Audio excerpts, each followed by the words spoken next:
Coming up next on Newswatch at Noon In-Depth. I believe that they have been wronged. The online education program, ECOT, closed nearly 3 months ago. What is impacting students and teachers across the state? And it seems obvious to me that our future has to be renewables. Why some local communities are turning toward renewable energies and making the switch to solar. What Ohio University is doing right now with virtual reality is pretty unparalleled. Students are experimenting with new ways virtual reality technology can impact the medical industry in rural communities. Newswatch at Noon In-Depth starts now. Broadcasting live from WOUB TV in Athens, this is Newswatch. Good afternoon and welcome back to the third episode of Newswatch at Noon In-Depth. I'm Kellyanne Stitz. And I'm Eric II. During the next half hour, we'll explore in depth 3 different stories affecting people here in Southeast Ohio. Renewable energy is heating up in our area, and the city of Athens is leading the way to reduce energy consumption. We'll show you how residents, businesses, and the city are working together for the environment. Now, Ohio University is putting more energy into high tech. We're going to take you into a virtual world where medical training and community storytelling all use the same tools. But first, we're going to show you a side to the shutdown of the online education program, ECOT, that's been ignored, how it impacted students, parents, and teachers. Imagine one morning your child is getting what you consider a quality online education and they're happy. The next morning, it's gone. They don't have a school to attend anymore. That's what happened to thousands of students in the Electronic School of Tomorrow, better known as ECOT. Newswatch at Noon In-Depth reporter Matt Lackritz is live in the newsroom. Kellyanne, Matt, you've been following the story ever since the sudden closure earlier this year. Kellyanne, nearly 5 million K through 12th grade students have taken at least one online class sitting in front of their computer just like this. When ECOT shut down on January 18th, more than 15,000 students no longer had anything in front of their screens. Nearly 2.5 months later, all these students are still wondering and searching for answers. I don't believe that I ever thought that they would actually shut ECOT down, especially after the first semester going into the second. Joni Harper is a proud online school parent of a freshman and an 8th grade student. Her daughters Twyla and Becca Meehan started attending online school this year. When Harper first learned ECOT was shutting down, she was heartbroken. I believe that they have been wronged, and we've been wronged. My daughters have been wronged. I mean, this has been so emotionally devastating. And Twyla and Becca were irritated. It was really annoying because, I had finally caught up, with everything because, it was kind of confusing going to a new school and everything. So I finally caught up, and then they said that, they're going to stop the whole school system. So that kind of messed up my whole, schedule. Twyla and Becca are now enrolled at a new online school. ECOT started out in 2000 as an online community school. It was Ohio's first online school to provide free education options for kindergartners all the way through high school. Its first graduating class was 21 students, and by 2013 had a graduating class of more than 2,500. As of 2016, ECOT said its enrollment was roughly 15,000 students. ECOT's sudden closure in January left these thousands of students and teachers wondering, what's next? Mount Sterling resident Laura McNamara worked at ECOT for 15 years as a teacher and administrator. I'm very passionate about education. Knowledge can help you make better decisions in your life, and we need to help kids, and those that are hurting are the ones we have to reach out and try even harder for, and that's what we did at ECOT, and I was proud to be an ECOT employee. McNamara says finding a new job hasn't been easy. I am unemployed, and so I am drawing unemployment and applying for jobs every week. McNamara worked in public schools until she started having autoimmune system issues that forced her to make a serious career adjustment. I was going to have to go on disability retirement or find something else, and I'm just so thankful I was able to stay in education. When ECOT started back in 2000, the Ohio Department of Education had to create a system to review how online schools would receive funding compared to a regular public school. It wasn't until 2003 the state and ECOT reached a funding agreement which was based on the enrollment of students at the beginning of the school year. The agreement also required ECOT to offer 920 hours of learning opportunities, which meant anything from just logging into a class online to going on a field trip to the zoo. The state and ECOT got into a battle that ended in the state Supreme Court. The battle was over more than $80 million that the state wanted back from ECOT. The Education Department's attorney Douglas Cole argued there should be more criteria to determine funding.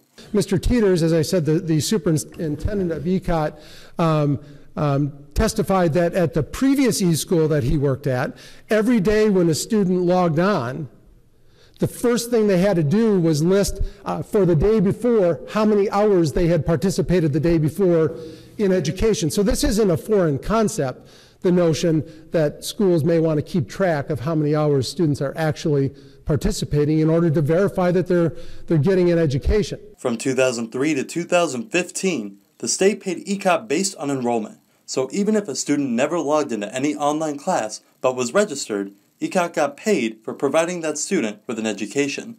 So in 2015, the state wanted to start paying ECOT based on student participation instead of just enrollment. By that measure, the state claimed ECOT could be paid for educating only 6,300 of its 15,000 plus students, and the state wanted the other $80 million back. ECOT attorney Marion Little says it's not ECOT that broke the law, but the Department of Education changing the rules. Back in 2016, during the middle of the school year, the Department of Education announced new standards by which our funding would be determined. These were completely different standards that had been applied for the prior 13 years. The state says almost 2/3 of ECOT students were not actively participating in online courses.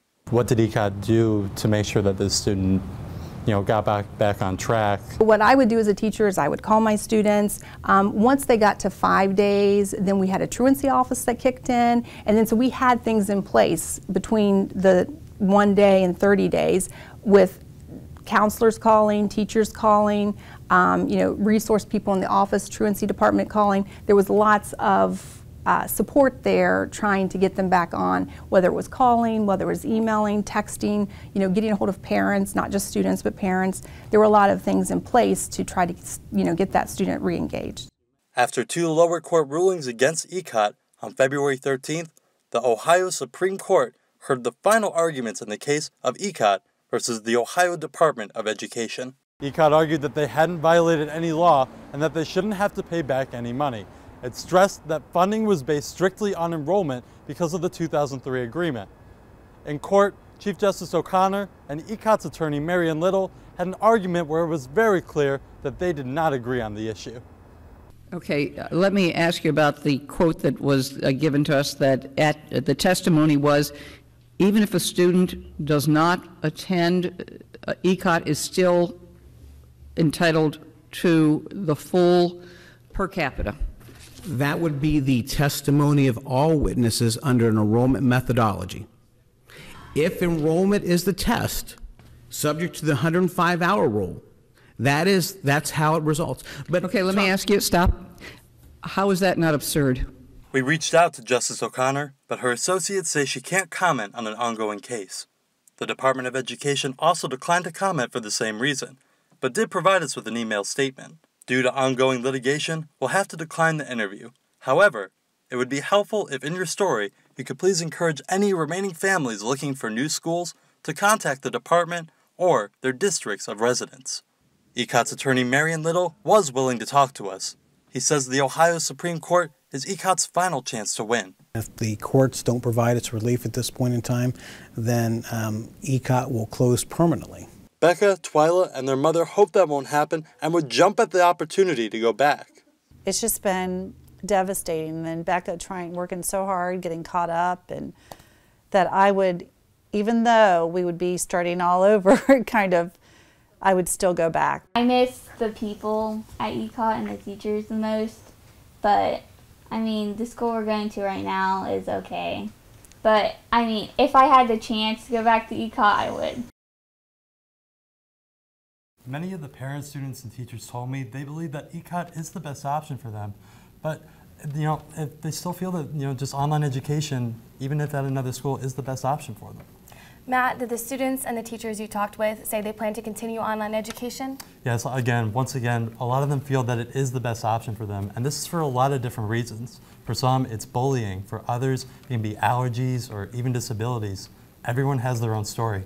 Thanks, Matt.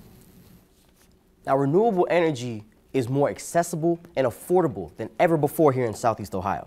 But most of the attention is on the individuals or businesses' use of solar, wind, or other renewable energy sources.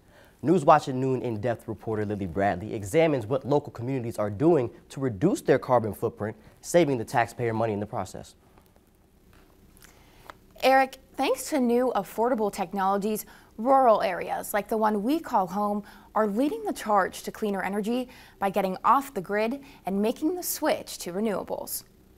I've got two 6.5-year-old daughters, and I'm always looking to them like, I've got to leave this planet in a somewhat better shape than, I picked it up I'll tell you what, in the 1960s. Athens Mayor Steve Patterson is vice chair of the Southeast Ohio Public Energy Council, or SOPEC. He's optimistic about the future of renewable energy in his city. We're always evolving and doing better, and I think for the city of Athens, that's part of our charge too, is to always do better, strive to be better, and reduce carbon emissions. According to Athens City Planner Paul Logue, energy consumption has been a top priority of the city for years and led to the creation of the Athens Sustainability Plan. Energy is a really important one because we're concerned about the carbon emissions into our environment. One of the ways in which Logue believes the city can improve is through solar. Solar being the most obvious in Athens because we have solar exposure about as good in Athens as almost anywhere else in the world.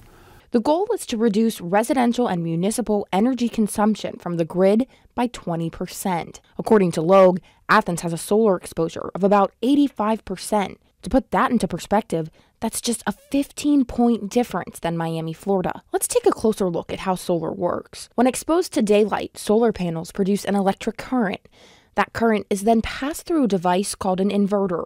The inverter enables you to power your home, business, and school. When the system makes more power than needed, the excess goes out to the utility grid for a credit. Currently, renewable energy resources supply slightly more than 2% of Ohio's net electricity generation. More than 164 megawatts of solar have been installed across the state.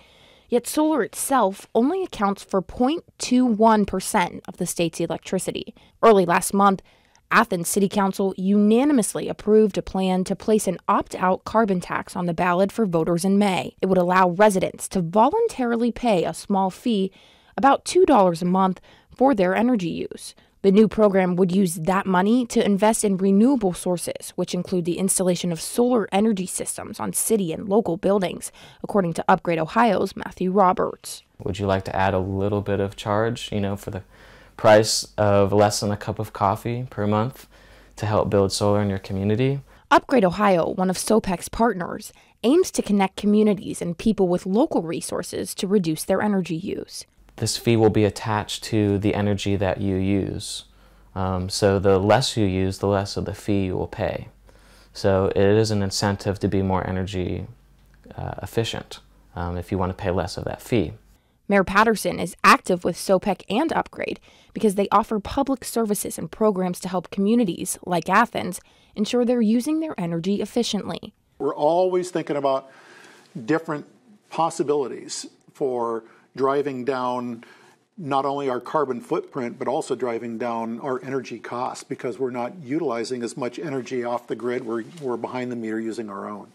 Currently, SOPEC partners with 4 area communities in both Perry and Athens County. In addition to the city of Athens, SOPEC works closely with the village of Amesville. Gary Gooseman is the mayor of Amesville. Like Patterson, he serves on SOPEC's board of directors. It was a challenge to get residents in and around Amesville to conserve energy in a number of different ways.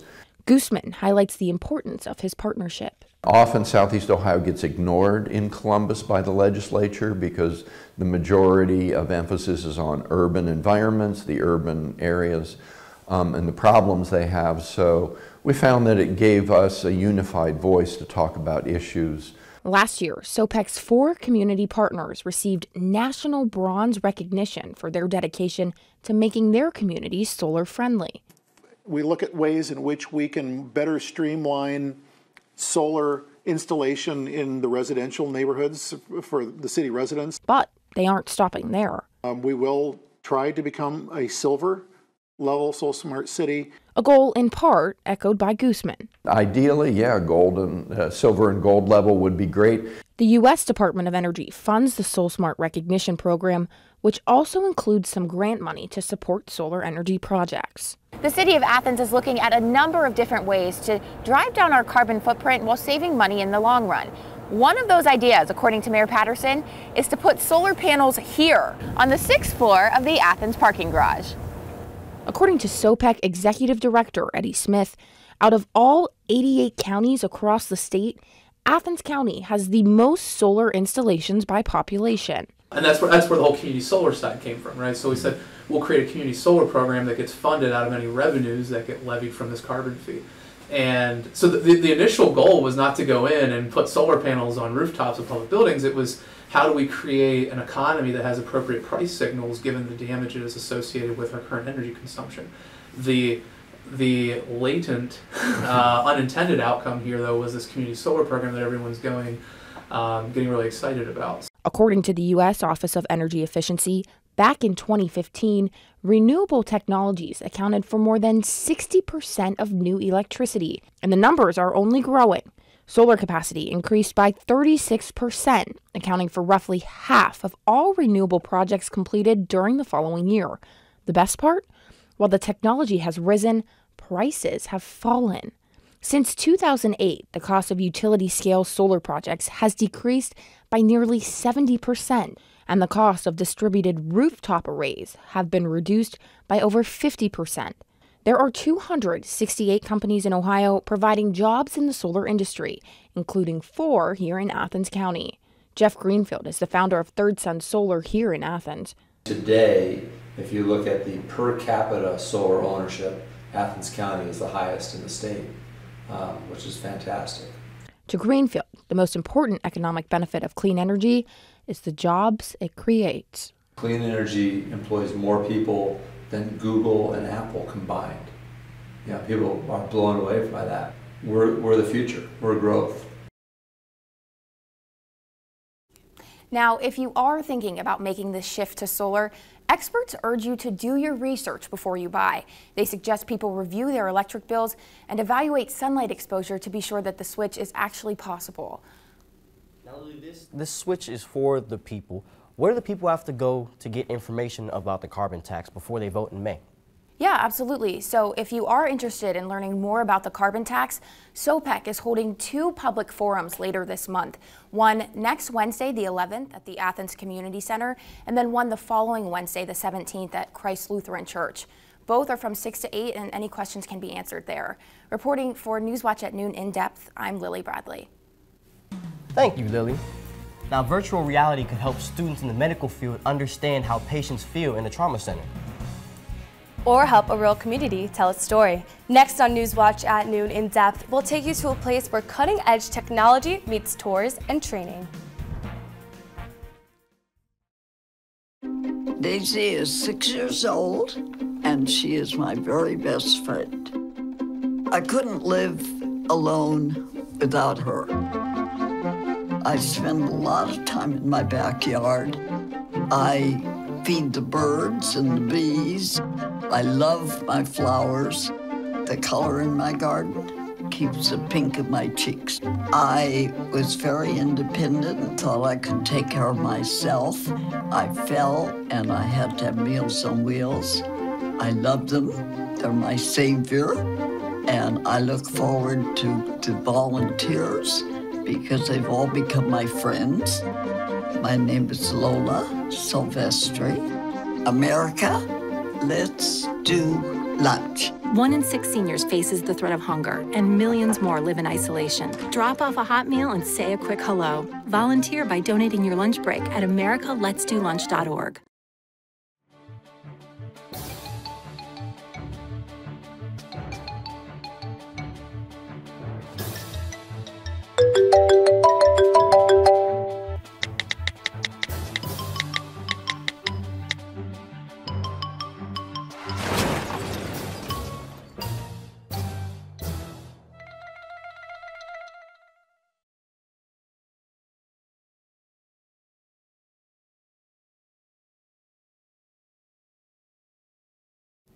When you hear virtual reality, you probably think about kids with crazy headsets lost in a world of gaming make-believe. But in reality, there is a whole virtual world that's very real. Newswatch at Noon In-Depth reporter Josh Gregory joins us live from the place where that world is created, Ohio University's Game Research and Immersive Design Lab. Josh? Picture this. When you put on this headset, you're thrown into a virtual reality. No matter where you are physically, you can see and hear the trauma room of a hospital, or you're taking a stroll in Coolville. Ohio University students are making this possible by using cutting-edge technology for medical training and rural storytelling. No secret that we are living in the digital age. You know, it's not just enough to write a story anymore that you can read on a cell phone or, you know, make a short video, but let's create a real immersive experience that people can interact with. Journalism professor Hans Meyer is one of many that teach students how to use immersive technology in their fields. By its very immersive nature, I think virtual reality makes learning easier. This is Ohio University's Game Research and Immersive Design Lab, or GRID Lab. Students here agree with Meyer, but they define virtual reality a little differently. Preality, which is a word that the GRID Lab coined that means experiencing before experiencing. Junior Caitlin Emter and senior Henry Reber are creating preality for nurses who need to learn how to deal with trauma cases, the kind of injuries that nurses might face in an emergency room. The goal is to give them training to be certified as trauma nurses. Associate Professor Eric Williams oversees these projects at Ohio University. How did you get that project to go to San Francisco? The faculty would go out and find projects like the Zuckerberg project, and then we will teach students in class, like Caitlin and Henry, how VR works, and then we will introduce them into these projects. Basically what we're doing for the hospital is we are going into their trauma center and we are creating a virtual reality database that they can use for training purposes. But we're looking at collecting maybe 7 stabbings, a couple gunshots, a car accident or 2, bike accident or 2. You're never going to be in that head nurse position until you work your way there. You're never going to understand that point of view until you're actually there. But when we create this virtual reality perspective from the head nurse's point of view, we could put that registered nurse in training into that perspective, and they can view what this nurse is doing, how they handle, who they're talking to, how everybody in the room is operating, what they're looking at. The project will show 5 different points of view. 4 will be from the nurse's perspective, and 1 will show what the patient is looking at. This is how Weber and Emter are experimenting with empathy for what a trauma patient goes through. So one of our cameras is at the head of the bed, right next to the patient's eyes, really. And it's angled so that when you have a virtual reality headset on, you have to lay down. And so those videos are going to be distributed to students who are going to be taking some kind of empathy training. And the students themselves are going to wear some kind of suit, right, that will be cut off at the same time that the doctors cut off the patient's clothes in the video, because that happens in a trauma room. And they're going to experience fully what it is like to be a patient. We were finding that it's taking the first-year medical students a third of their time to get acclimated to the place. Well, imagine if they were acclimated using preality before they got there. Then day one, they're ready to learn.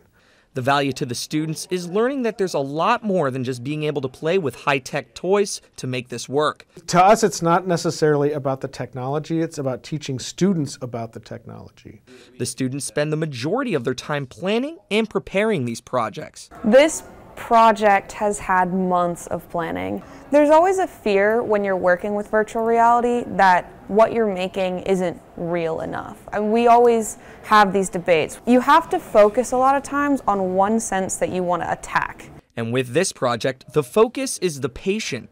In addition to the challenges of 360 video, each project offers unique challenges that students have to work around, such as the size and position of cameras, certifications, and dealing with sensitive situations, such as a trauma room.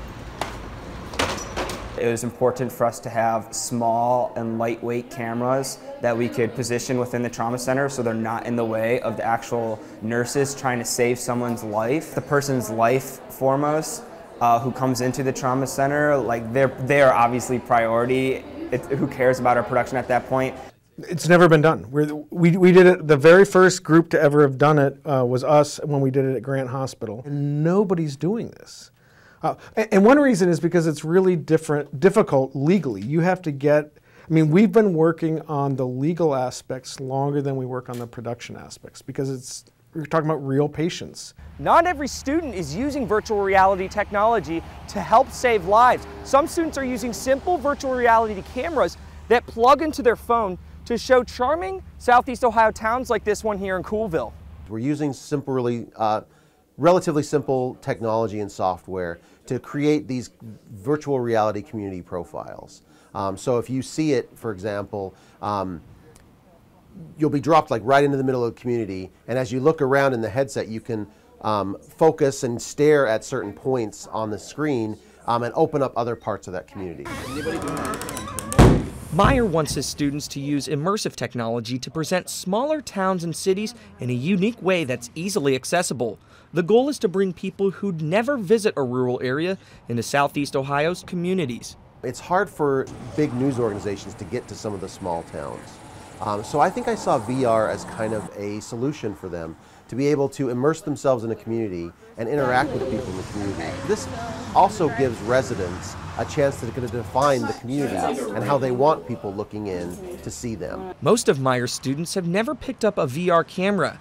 Senior Jackson Schroeder says he never thought VR could work with rural areas. What it's really effective at, what I've found, is that through virtual reality and 360 video, it puts you in a place where a written story or maybe a video story in 2D can't really put you. I think that it could have like implications that'll change the world a lot, but really we don't know. Schroeder is a journalism major who says virtual reality will play a big part in the way media is produced and consumed in the near future. VR is really good at putting people in a place where they've never been before. So even if you're like, oh, I've never been to Bermuda, I wonder what that's like. A written story can only tell you so much, but if you're set on a beach in Bermuda and you're going around and you can pretty much be there and feel like you're there, you know that environment way better than you would by reading or seeing a clip of something in 2D. I haven't heard of any other schools on the East Coast that have a virtual reality program that comes even close to OU. What Ohio University is doing right now with virtual reality is pretty unparalleled. Tern Weber told us when the Immersive Media Initiative began, they had to go out and search for projects. But over the past couple months, they've had to turn down projects because of the Grid Lab's growing reputation. Josh, it's no doubt that these students are gaining valuable skills by working on these projects. But do they plan to expand on their experiences after graduation? Well, when we first sat down with Henry, he said he was unsure whether or not he wanted to use VR at all when he graduates in May. But recently, he announced via social media that he accepted a position at a VR neurological rehabilitation company in Fort Worth, Texas. Reporting live for Newswatch at Noon In-Depth, I'm Josh Gregory. Thanks, Josh. That's all we have for the edition of Newswatch at Noon In-Depth. You can find more information on all of today's stories online at woub.org. We'll be back Friday, April 27th with an analysis on Southeast Ohio's unemployment. We'll also look in depth at concussions in sports and Ohio University's building budget. Thank you for joining us. We'll see you in 3 weeks. Oh, y'all pop up.